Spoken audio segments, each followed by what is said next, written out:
السلام علیکم ورحمۃ اللہ وبرکاتہ۔ محترم حافظ صاحب، میں زاہد عرض کر رہا ہوں۔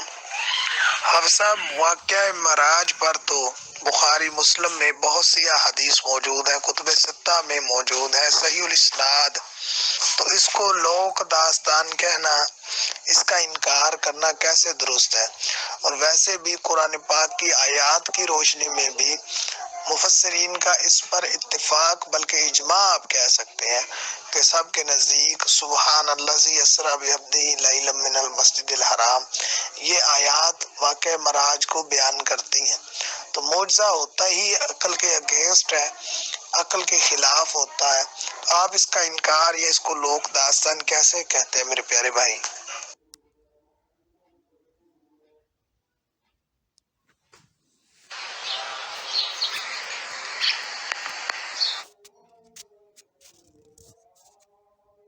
وعلیکم السلام جناب، کیسے ہیں آپ؟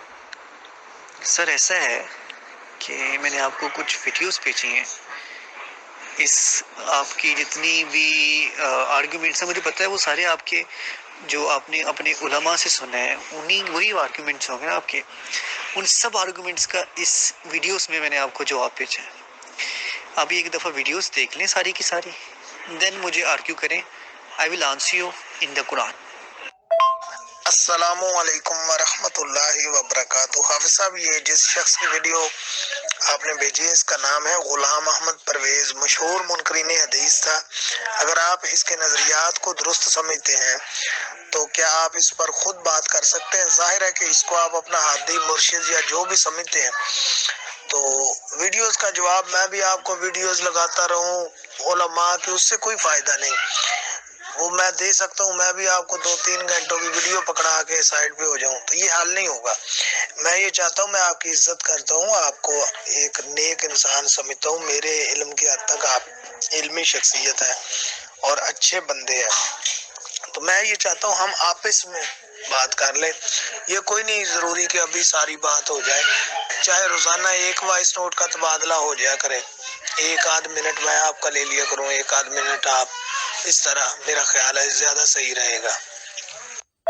جی بے شک، آپ کریں بات، جی کریں، آپ نے کیا پوچھنا ہے؟ سب سے پہلے تو میں یہ بتا دوں آپ کو کہ اس بندے نے ان حدیثوں کو کبھی نہیں جھٹلایا جو قرآن پاک سے پروو ہوئی ہیں،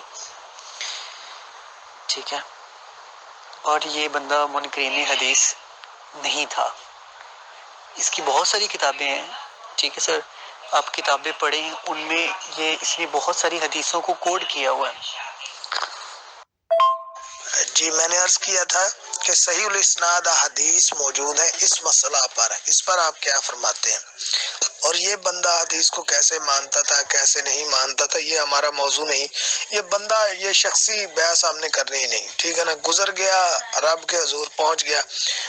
بہرحال یہ بندہ منکرین حدیث تھا اور بہت سی صحیح الاسناد حدیث کا انکار، لیکن اس بندے کی شخصیت اب اللہ حساب لے گا، اللہ کے حضور پہنچ گیا، ہم نے کیا کرنا ہے؟ ہمارا اصل میں نا حافظ صاحب، میں تو اپنی اور آپ کی اصلاح چاہتا ہوں، ہمارا موضوع ہونا چاہیے مطلق طور پر حدیث کے حجت ہونے کا۔ آپ کا اس بارے میں کیا خیال ہے؟ احادیث حجت ہے یا نہیں ہے، یہ آپ بتائیں، یا کچھ احادیث حجت ہے اور کچھ احادیث حجت نہیں ہے، یہ آپ سمجھتے ہیں مطلق طور پر، یا کیا نظریہ آپ رکھتے ہیں؟ آپ کے نزدیک اسلام کے ماخذ کتنے ہیں؟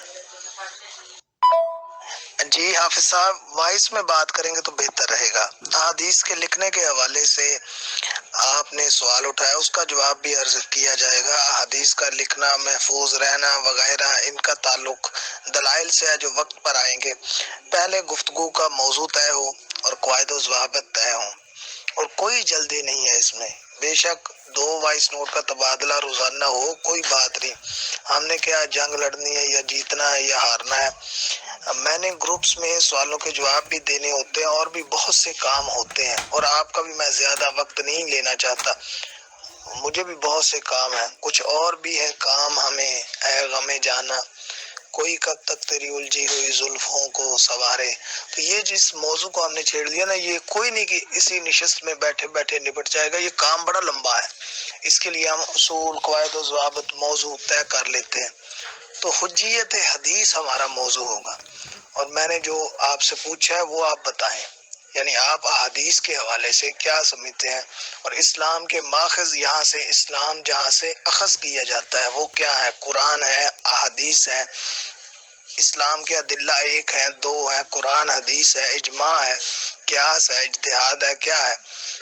چار ادلہ ہیں، دو ادلہ ہیں، ایک ادلہ ہے. کون سے ادلہ ہیں یہ بتائیے گا اپنی فرصت میں، کوئی جلدی نہیں. السلام علیکم ورحمۃ اللہ وبرکاتہ. میرے پیارے بھائی حافظ صاحب، میں چاہوں گا کہ جو ہمارے مابین گفتگو ہونی چاہیے اس کے کچھ قواعد ہم طے کر لیں، پھر بات آگے چلے. آپ پر کوئی پابندی میری طرف سے ہوگی نہ آپ کی طرف سے مجھ پر، یعنی ہم اپنی اپنی فرصت میں بات کرتے رہیں گے، ایک ایک وائس نوٹ کا تبادلہ کرتے رہیں گے. میں آپ کا انتظار کروں گا، آپ میرا. گفتگو کا موضوع حدیث کا حجت ہونا یا نہ ہونا یہ ہمارا موضوع ہوگا. دلائل میں ہم قرآن و حدیث دیں گے. آپ کے نزدیک حدیث دین اسلام میں حجت ہے یا نہیں، یہ آپ بیان فرمائیں. جزاک اللہ. جی حافظ صاحب، آپ اپنی پیاری سی آواز میں بات کرتے تو خوشی ہوتی. کیا قرآن سے احادیث متصادم ہیں؟ پہلی بات. اور واقعہ معراج کی احادیث قرآن کی کس آیت سے متصادم ہے یہ بھی آپ بتائیے. اور یہ کیسے پتہ چلے گا کہ یہ حدیث قرآن سے متصادم ہے، ٹکرا رہی ہے؟ محترم حافظ صاحب، یہ احادیث قرآن کی کس آیت سے متصادم ہے؟ اور میں نے عرض کیا تھا کہ وائس میں بات کیا کریں. اور واقعہ معراج کی احادیث کن آیات سے متصادم ہے؟ اور یہ کہ آپ احادیث کو کیا مانتے ہیں. بہت سی باتیں میں نے پوچھی ہیں، ان کا جواب عنایت فرمایا، اس لیے میں ریپیٹ کر رہا ہوں. تو بہتر ہے وائس نوٹ میں بات کریں، ٹو دی پوائنٹ بات کریں، تاکہ کوئی گفتگو بھی ہو اور کچھ پلے بھی پڑے. سر میں آپ کو بتا چکا ہوں کہ میں پہلی بات تو یہ ہے کہ ابھی میں نے آپ کو ایک حدیث بھیجی آپ کو جواب دینے کے لیے. ابھی حدیث آپ دیکھ لیں اور مجھے بتائیں قرآن میں کہاں کہا گیا ہے کہ عورت منحوس ہے یا گھوڑا منحوس ہے یا گھر منحوس ہے. قرآن میں تو عورت کی شان بیان کی گئی ہے. گھر میں تو قرآن پاک میں تو گھر کی، ایک فیملی کی، ٹھیک ہے، ایک شیپ بیان کی گئی ہے، ایک باقاعدہ اس کو ایک اس کی فضیلت تک بیان کی گئی ہے. ٹھیک ہے سر. اب میں اس کے اوپر کوئی ایک آیت ہے عورت کے اوپر؟ سورہ نساء پڑھ لیں، سورہ احزاب میں بتایا گیا ہے عورتوں کے بارے میں، سورہ طلاق میں بتایا گیا ہے، بہت ساری ایسی ہیں. ٹھیک ہے، تو کیا ہم وہ ساری کی ساری رد کر دیں اسی حدیث کو لے کے؟ اچھا، اب اس میں مزے کی بات، اور سب سے مزے کی بات اس میں سننے سنانے والے کتنے ہیں، یعنی کہ کتنے لوگوں نے سنا کہ ہم سے ابو الیمان نے بیان کیا، کہا ابو الیمان نے کہا کہ ہم کو شعیب نے خبر دی. پھر اس نے کہا جی کہ آگے اس نے کہا کہ ہمیں ظاہری نے بیان کیا. اس نے آگے کہا سالم بن عبداللہ نے خبر دی. اس نے آگے کہا عبداللہ بن عمر نے. سر ایسی چیز اوتھینٹک کیسے ہو سکتی ہے؟ میرا یہ سوال ہے، آپ مجھے یہ بتا دیں. میں اسی بات کو آگے آپ کی معراج والی بات پہ لے کے آؤں گا اور پھر آپ کو یہی چیزیں کوٹ کروں گا. جی میرے پیارے بھائی، قرآن میں اس کا عدم ذکر ہے یا یہ ہے کہ عورت میں، گھوڑے میں اور گھر میں نحوست نہیں ہوتی؟ اگر عدم ذکر ہے تو ٹکراؤ نہیں، اور یقیناً عدم ذکر ہے. اس بات کا عدم ذکر ہے، ذکر کوئی نہیں، ٹھیک ہے نا. یا تو یہ ہوتا کہ اس میں نحوست نہیں، خوش بختی ہے، اور حدیث بیان کرے کہ نہیں ان چیزوں میں خوش بختی نہیں، نحوست ہے، ٹھیک ہے نا، تو پھر تو واقع تصادم ہے. لیکن عدم ذکر نفی کو مستلزم ہوتا ہے، نفی کو لازم کر دیتا ہے. اچھا مثال سے سمجھے، قرآن میں گھریلو گدھے کی حرمت موجود نہیں ہے، اس کا مطلب یہ ہوا کہ گدھے کی حرمت پر جو حدیث ہے بخاری میں وہ متصادم ہونے کی وجہ سے ختم، اور آپ گدھے کی حلت کا فتویٰ جاری کر دیں۔ قرآن میں تو اس کی حرمت کا بیان ہی نہیں ہے، حدیث میں حرمت ہے، ٹھیک ہے۔ اور راویوں کا ایک دوسرے کو سن کر بیان کرنا یہ خبر کے جھوٹے ہونے کی دلیل ہے۔ قرآن نے کہیں یہ کہا ہے کہ اگر راوی ایک دوسرے سن کے بیان کریں گے وہ نہیں بات، کیونکہ آپ کے لیے دلیل قرآن ہے نا میرے پیارے بھائی۔ سب سے پہلی بات، میرا سوال ابھی تک وہی ہے، قرآن نے کہا ہے کہ عورت منحوس ہے یا گھوڑا منحوس ہے یا گھر منحوس ہے؟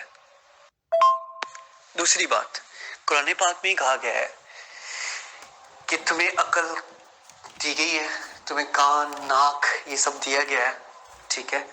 تو جب تک تمہاری عقل میں کوئی چیز نہ آ جائے نا، اس پہ یقین نہیں کرنا۔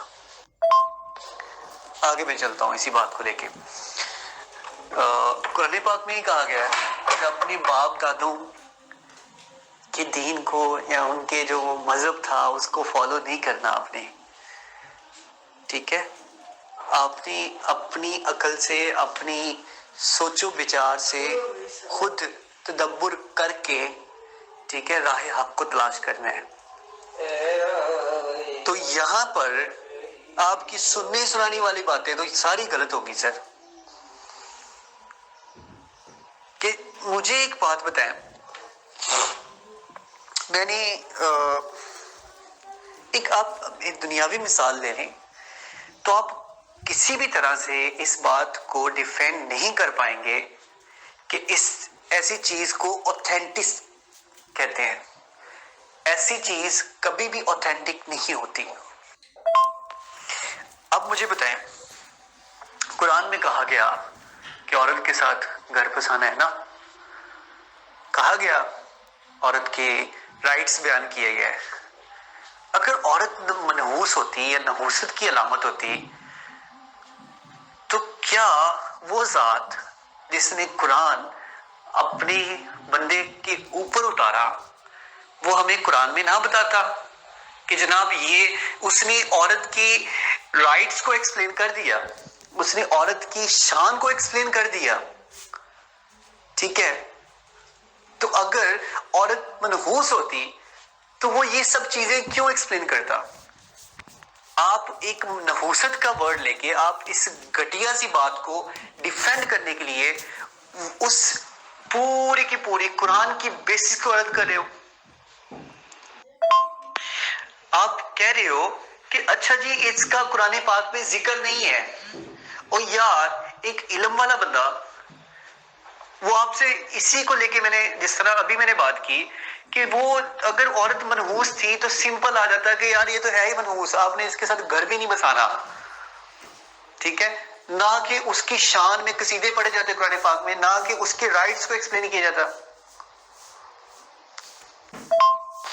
اب دیکھو نا اللہ پاک نے کیا فرمایا، اللہ پاک نے فرمایا کہ عورت اور مرد، ٹھیک ہے، ہم نے ان سے بہت سارے دوسرے عورت اور مردوں کو پیدا کر دیا، ٹھیک ہے؟ اب دیکھو وہ ایک فیملی بناتے ہیں، فیملی کا مطلب ہوتا ہے گھر ہوتا ہے، ٹھیک ہے، جس میں ساری آپ کے رشتہ دار ہوتے ہیں، اس کو ایک فیملی کہتے ہیں، وہ گھر ہوتا ہے۔ اگر گھر ہی آپ کا منحوس ہو گیا تو آپ کے اسلام کا بیسک سٹرکچر ہی خراب ہو گیا۔ چلیں آگے چلیں، میں اس حدیث کو مان لیتا ہوں، آگے چلیں آپ۔ سر آپ کی بات کا نا مجھے کمپلیٹ آنسر کرنے دیں، یہ آپ کی مطلب دلیل کیسے بنتی ہے؟ آپ مجھے ذرا سمجھائیں، ایک علمی پوائنٹ آف ویو سے سمجھائیں کہ آپ یہ کہیں جی کہ وہ جی قرآن پاک میں اگر یہ بتایا نہیں گیا تو یہ آیا بھی نہیں ہے، تو اگر اس کی جیسے آپ نے کہا جی کہ وہ رد نہیں کیا گیا لیکن قرآن پاک میں ہے بھی نہیں ہے، تو پھر اس کا مطلب حدیث والا ٹھیک ہے یار، یہ تو یہ کوئی دلیل ہوتی ہے؟ ویسے کوئی علمی پوائنٹ آف ویو سے ذرا دیکھیں تو صحیح، یہ کوئی دلیل ہے؟ ویسے آپ قرآن میں شک کر رہے ہو، اللہ کی کتاب میں شک کر رہے ہو، جبکہ ہمیں کہا گیا قرآن پاک میں ہی کہ یہ تو ایک کمپلیٹ ضابطہ حیات ہے، کہا گیا نا۔ سر آپ خود یہاں پہ اسلام کی شان کو نیچے گرانے میں لگے ہوئے ہو۔ یہ اصل مسئلہ ہی یہ ہے، جب آپ حدیثوں کو لیتے ہو تو پھر اسلام بھی دوسرے مذہبوں کی طرح ایک مذہب ہے، کیونکہ میں نے الحمدللہ سکھزم کو بھی پڑھا ہے، میں نے یہ بودھزم کو بھی پڑھا ہے، میں نے عیسائیت یعنی کہ کرسچینلٹی کو بھی پڑھا ہے، میں نے یہ یہودیزم جس کو جوشیزم بولتے ہیں ہم، اس کو بھی میں نے پڑھا ہے۔ تو ہماری اگر جو اسلام کو ہم ایز اے مذہب لیتے ہیں نا، تو آپ یقین کریں ان دوسرے مذہبوں میں اور اسلام میں کوئی فرق نہیں ہے۔ اور obviously اسلام مذہب تب ہی بنتا ہے جب آپ ان حدیثوں کو اس میں شامل کر دیتے ہو۔ آپ کو پتہ ہے میں نے آپ سے کل بھی ایک سوال پوچھا تھا کہ اسلام کی تاریخ لکھنے والے یہ جتنے بھی آپ امام جن کو بولتے ہیں، امام بخاری یا امام مسلم یا جتنے بھی آپ ان کو بولتے ہیں، یہ کدھر سے تعلق رکھتے تھے؟ آپ نے ابھی تک میری اس بات کا جواب نہیں دیا۔ جی حافظ صاحب، میں نے آپ کے وائس نوٹ تقریباً مکمل سنے، میری کوشش ہوگی کہ بالترتیب ان کا جواب دوں، لیکن اتنے لمبے وائس نوٹ نہ ہوں کہ آپ کو سننا ہی مشکل ہو جائے۔ اچھا، قرآن نے نہیں کہا کہ عورت منحوس ہے، یہ ہمارا دعویٰ نہیں ہے۔ آپ کہتے ہیں نا قرآن میں کہیں ہے، نہیں، ہم یہ نہیں کہتے، لیکن اس کی نحوست کا عدم ذکر ہے، یہ نہیں ہے کہ وہ منحوس نہیں ہے۔ یہ بات نہ قرآن میں اس کے منحوس ہونے کی بات ہے، نہ اس کے منحوس نہ ہونے کی بات ہے، ٹھیک ہے نا؟ یا تو یہ ہو کہ وہ منحوس نہیں ہے، یہ آیت آپ دکھا دیں، جھگڑا ہی ختم۔ اچھا، عقل والوں کو آپ نے عقل کی بات کی ہے، تو عقل اللہ کی وحی کے خلاف ہو تب بھی عقل کی بات مانی جائے گی، ٹھیک ہے؟ عقل بالکل، اس میں کوئی شک نہیں، اللہ رب العزت کی بہت بڑی نعمت ہے، لیکن اللہ کی وحی کے خلاف جب عقل ہوگی تو وہ تسلیم نہ کی جائے گی، ورنہ فرعون، نمرود، یہ سب عقلی باتیں کرتے تھے نا۔ اچھا، اللہ کی وحی کے مقابلہ میں عقل نہیں استعمال ہوگی، بلکہ جب اللہ نے کہا، رسول نے کہا، تو سمعنا و اطعنا، یہ ہمارا ہوگا بات۔ اچھا، باپ دادا کا دین اگر صحیح ہو تو بھی اس پر نہیں چلنا چاہیے، آپ یہ کہتے ہیں؟ یقیناً آپ یہ نہیں کہتے۔ میں بھی کہتا ہوں باپ دادا کا کوئی دین، بندہ کہنا کہ میرے پیو دادے کا ہی دین ہے، اسی پر چلی جانا، پھر نہیں صحیح یہ بات۔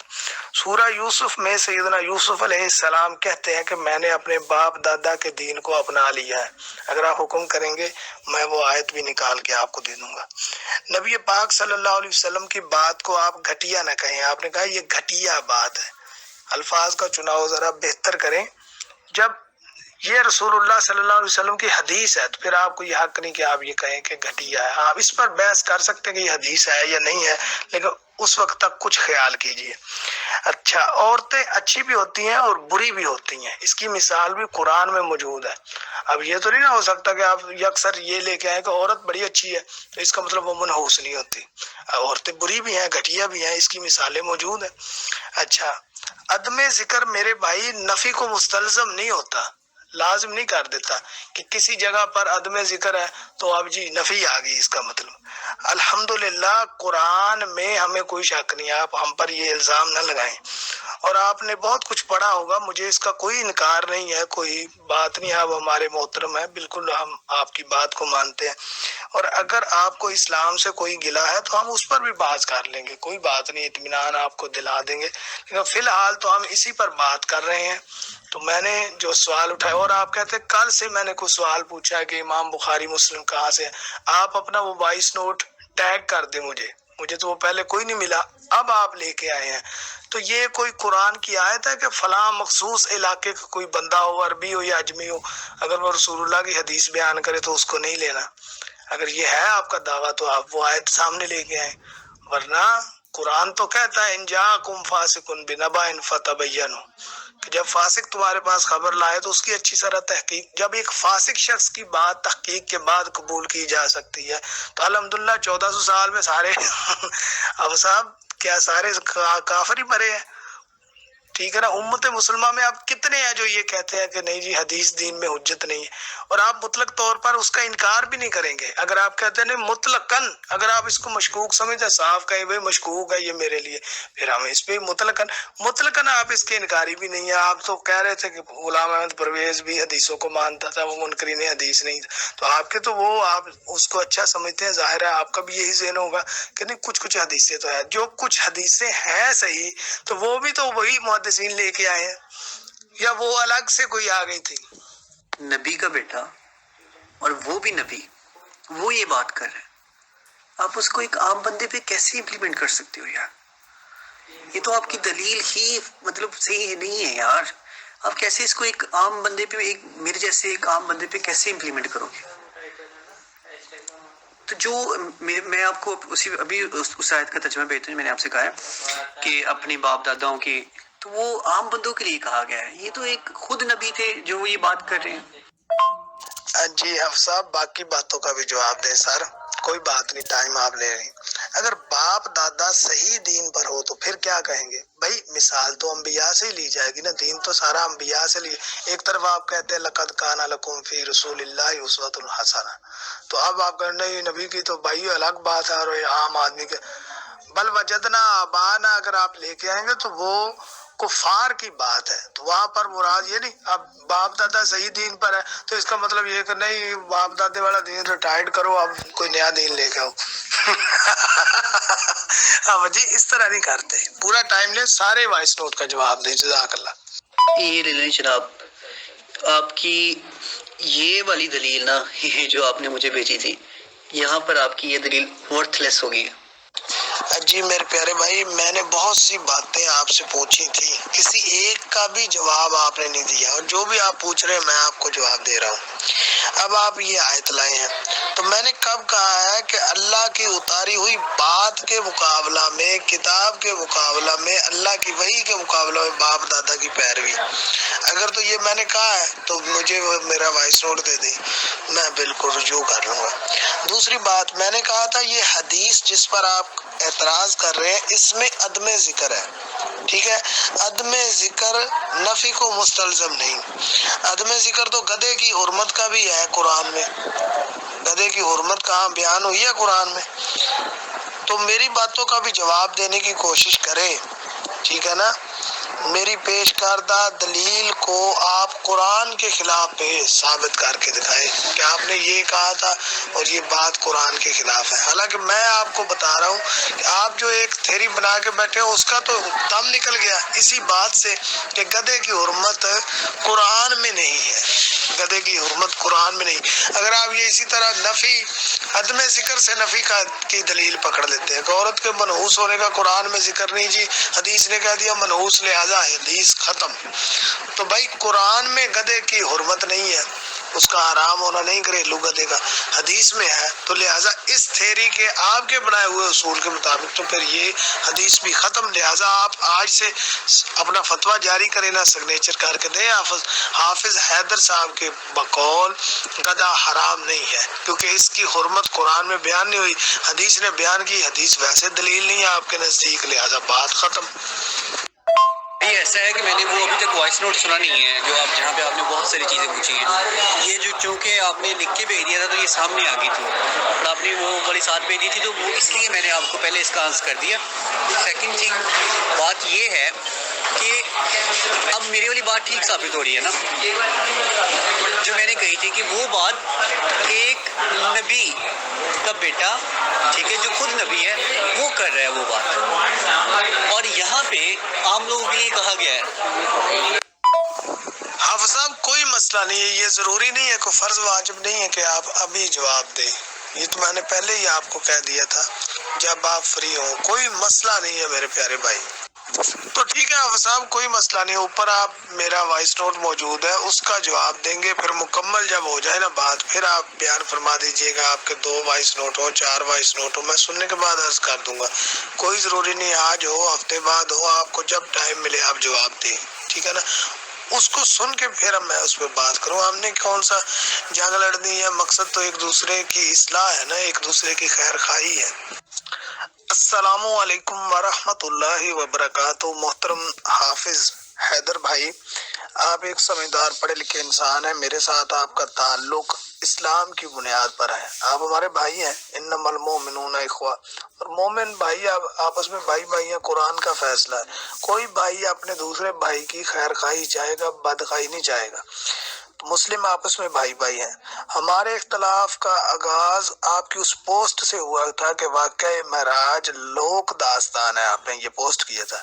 جب میں نے آپ سے نمبر لیا وائس نوٹس پر بات کرنے کے لیے کہ چلو لکھ کے کیا بات کرنی، فیس بک پر آمنے سامنے واٹس ایپ پہ بات کر لیتے ہیں آسانی سے، تو آپ نے نمبر سینڈ فرما دیا تھا۔ میں نے پوچھا تھا یہ بات تو احادیث صحیحہ میں موجود ہے کہ واقعہ معراج حق ہے، تو آپ نے غلام احمد پرویز صاحب کے خطاب سینڈ کر دیے۔ چاہیے تو تھا کہ آپ خود دلائل دیتے، چاہے اس میں کچھ وقت بھی لگ جاتا۔ خیر، ہمارے مابین گفتگو پراپر نہ چل سکی۔ میں نے کہا تھا کہ آپ ایک دو وائس نوٹس کا تبادلہ کر لیا کریں، یعنی ایک بات آپ کر لیں پھر میرے لیے وقت چھوڑ دیں، میں پھر عرض کر دیا کروں گا، تو یہ بھی آپ نے نہیں کیا۔ جس بات کو دلیل بنانے کی کوشش آپ نے کی ہے وہ عورت کی نحوست والی احادیث قرآن میں نہیں ہے، تو میں نے اس بارے میں عرض کیا تھا کہ گدھے کی حرمت بھی قرآن میں نہیں ہے، اس کا آپ نے کوئی جواب دیا نہیں، آپ نے کوئی جواب نہیں دیا۔ کبھی آپ کہتے ہیں کہ جو حدیث قرآن کے خلاف ہے میں اس کو نہیں مانتا، اس کا انکار ہے، کبھی آپ اس حدیث پر عملہ کرتے ہیں جو کسی کے نہ قرآن کے خلاف ہوتی نہ کچھ بھی نہیں اس میں، تو آپ اس پر بھی حملہ آور ہو جاتے ہیں۔ آپ کو خود نہیں پتا کہ آپ حدیث کے بارے میں کس طرح کا تذبذب کا شکار ہو چکے ہیں، تو ان احادیث کا کوئی تعلق ہی نہیں ہے جن پر آپ ہٹ کر رہے ہیں قرآن سے، یا قرآن کے خلاف ہونا تو بہت دور کی بات ہے۔ مثلاً کہ بخاری کی سائنس، یہ بھی آپ نے پوسٹ کی ہوئی تھی، تو آپ مجھ سے اس پر مناظرہ کر لیں، گفتگو کر لیں، مباحثہ کر لیں، قواعد و ضوابط طے کر کے، کیا خیال ہے آپ کا؟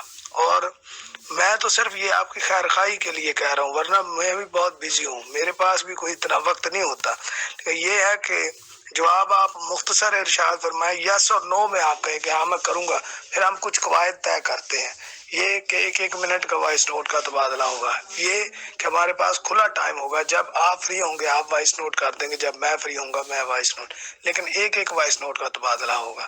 تو اگر آپ اس پر اتفاق کرتے ہیں تو مجھے بتائیے گا، جزاک اللہ، ورنہ پھر ٹھیک ہے جس طرح آپ کرنا چاہتے ہیں کرتے رہیں، ہمیں اس سے کوئی غرض نہیں ہے۔